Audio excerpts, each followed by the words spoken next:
குட்டி பிள்ளைகளே, இன்று புதுசா ஒரு கதை நான் சொல்லவா? உங்களுக்கு ரொம்ப ரொம்ப பிடிக்கும். வாங்க நம்ம கதைக்கு போகலாம்.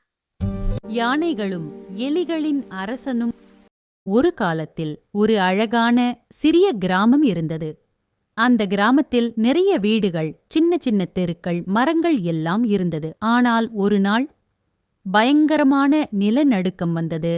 நிலநடுக்கத்தால வீடுகள் உடைந்து போனது, தெருக்கள் பிளந்து போனது.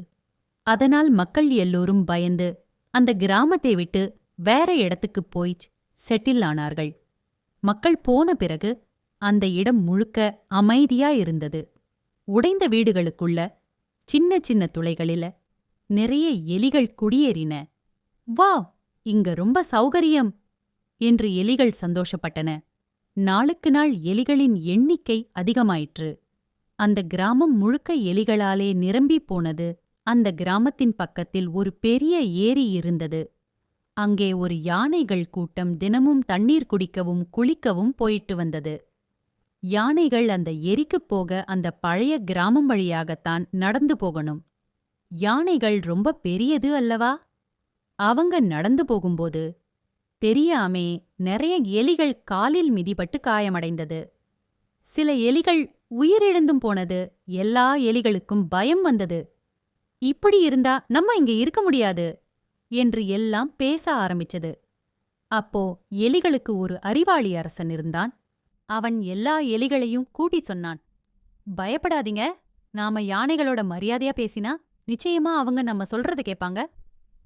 அதுக்கப்புறம் யானைகள் வர்ற அடுத்த நாள் எலிகளின் அரசன் யானைகளுக்கே நேரா போனான். எலிகளின் அரசன் பணிவா சொன்னான், மகத்தான யானைகளே, நாங்க இந்த கிராமத்துல வசிக்கிறோம். நீங்க இந்த வழியா போகும்போது நிறைய எலிகள் பாதிக்கப்படுறாங்க. தயவு செய்து ஏரிக்கு போக வேறு ஒரு வழி எடுத்துக்கோங்க. ஒரு நாள் உங்களுக்கு உதவி தேவைப்பட்டா அதை நாங்க மறக்க மாட்டோம். யானைகளின் அரசன் சிரிச்சுக்கிட்டே சொன்னான், சின்ன எலிகளே, நம்ம மாதிரி பெரிய யானைகளுக்கு உங்க உதவி எப்போ தேவைப்படப் போகுது? ஆனாலும் உங்க வேதனைய மதிக்கிறோம்.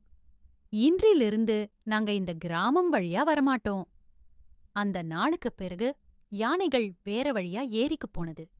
எலிகள் நிம்மதியா பயமில்லாம சந்தோஷமா வாழ ஆரம்பிச்சது. ஒரு நாள் யானைகள் காடு வழியா போகும்போது வேட்டைக்காரர்கள் வைத்த வலைகளில் சிக்கிக்கிட்டாங்க. பெரிய பெரிய யானைகள் எவ்வளவு முயற்சி செய்தும் வலைகளிலிருந்து தப்பிக்க முடியல. யானை அரசனும் அதில் சிக்கினான். அப்போ யானை அரசனுக்கு எலிகளின் அரசன் சொன்ன வாக்குறுதி ஞாபகம் வந்தது. சிக்காத ஒரு யானையை கூப்பிட்டு, போய் எலிகளின் அரசனை உதவி கேட்டு அழைத்து வா என்று சொன்னான். செய்தி கேட்டதும் எலிகளின் அரசன் எல்லா எலிகளையும் கூப்பிட்டு சொன்னான், இப்போ நம்ம நேரம் வந்திருக்கு. யானைகள் நமக்கு உதவி செய்தாங்க. இப்போ நாம அவங்களுக்கு உதவி செய்யணும். அனைத்து எலிகளும் உடனே கிளம்பின. எலிகள் எல்லாம் சேர்ந்து வலைகளை கடித்து கடித்து சிறுநேரத்திலேயே கிழிச்சிட்டாங்க. அந்த வலைகள் உடைந்தது. யானைகள் எல்லாம் விடுதலையானது. யானை அரசன் மனம் உருகி சொன்னான், இன்னைக்கு நான் உண்மையா புரிஞ்சுக்கிட்டேன். பெருசு சின்னது என்பதால யாரையும் தாழ்வா நினைக்க கூடாது. அந்த நாளிலிருந்து யானைகளும் எலிகளும் நல்ல நண்பர்களானார்கள். குழந்தைகளே, உங்களுக்கு இந்த ஸ்டோரி பிடித்திருந்தால் நம்ம சேனலை சப்ஸ்கிரைப் பண்ணுங்க, ஒரு லைக்கும் பண்ணுங்க. டாடா, அடுத்த வீடியோவில் நம்ம சந்திக்கலாம்.